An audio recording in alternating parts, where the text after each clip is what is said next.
Hi friends, online Bangla স্কুলের পক্ষ থেকে সবাইকে স্বাগত। আশা করি আপনারা ভালো আছেন। বরাবরের মতো আজকেও আমি গণিতের নতুন একটি বিষয় নিয়ে আলোচনা করব, সেটা হলো প্রফিট অ্যান্ড লস।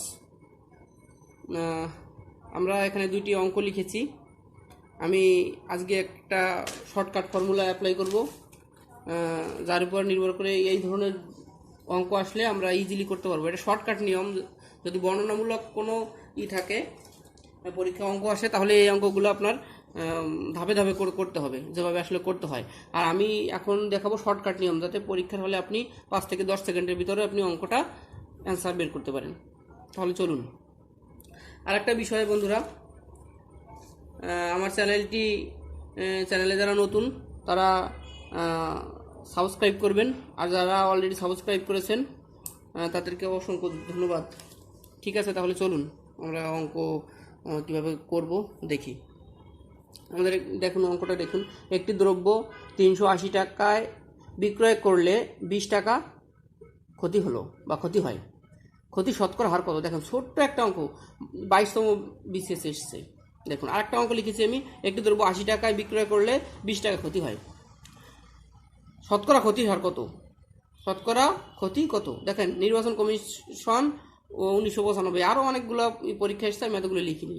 দেখুন, ছোট ছোট দুইটা অঙ্ক কত গুরুত্বপূর্ণ, এবং এই অঙ্কগুলো আমাদের আসে এবং আমাদের করতে হয়। আর আমি দেখুন অনেক সহজে এই অঙ্কটা করব।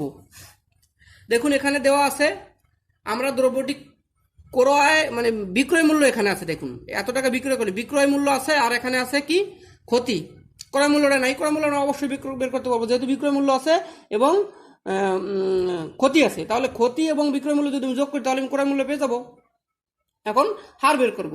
তাহলে দেখুন, আমাদের ফর্মুলাটা, শর্টকাট নিয়মটা হবে কি, আমাদের দেখুন, আমাদের যে টাকা ক্ষতি হবে ওই টাকাটা লিখব। তাহলে শতকরা আমি সে সংক্ষেপে লিখতেছি। শতকরা সমান সমান আমি লিখব কি, ক্ষতি। ক্ষতি কত হয়?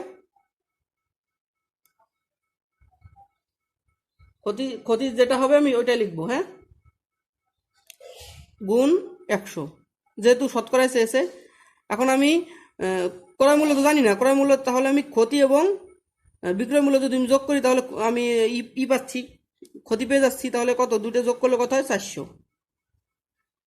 বা আমি যেহেতু লিখি না, এটা কি ক্রয় মূল্য, ক্রয় মূল্য, আমি এখন লিখি এই অঙ্কটা।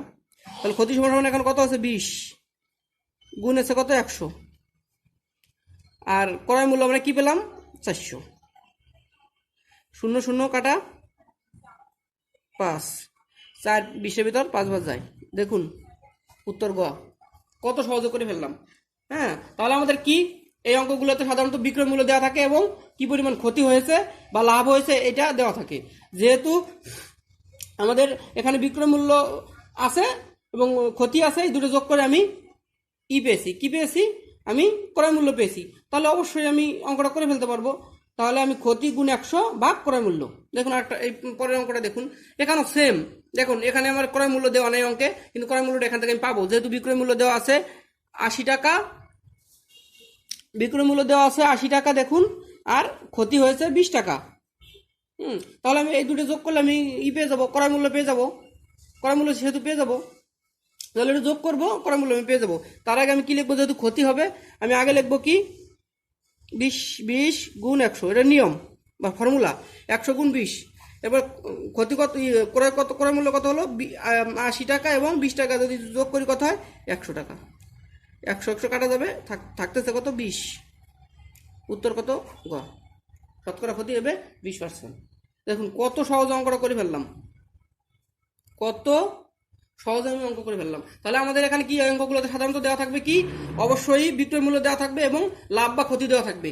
লাভ ক্ষতি যেটা হবে, আমি ওখান থেকে আমি ক্রয় মূল্যটা বের করবো। ক্রয় মূল্যটা আমি পেয়ে যাবো দুটো যোগ করলে। আর যদি এখানে লাভ হতো, তাহলে দুটা আমি বিয়োগ করলে আমি পেতাম। দেখুন, ক্রয় মূল্য পেতাম। মোটামুটি ওই দুটো থেকে আমি ক্রয় মূল্যটা বের করবো। তাহলে যেটা লাভ বা ক্ষতি হবে ওইটার সাথে গুণ দিব 100, ভাগ দিব ক্রয় মূল্য, অঙ্ক বের হয়ে যাবে। যাক বন্ধুরা, যদি ভিডিওটি আপনাদের ভালো লাগে, লাইক কমেন্ট শেয়ার করবেন। এই পর্যন্তই ছিল, আজকে আর নয়। পরবর্তী কোনো ভিডিওর জন্য আমার চ্যানেলের সাথেই থাকবেন।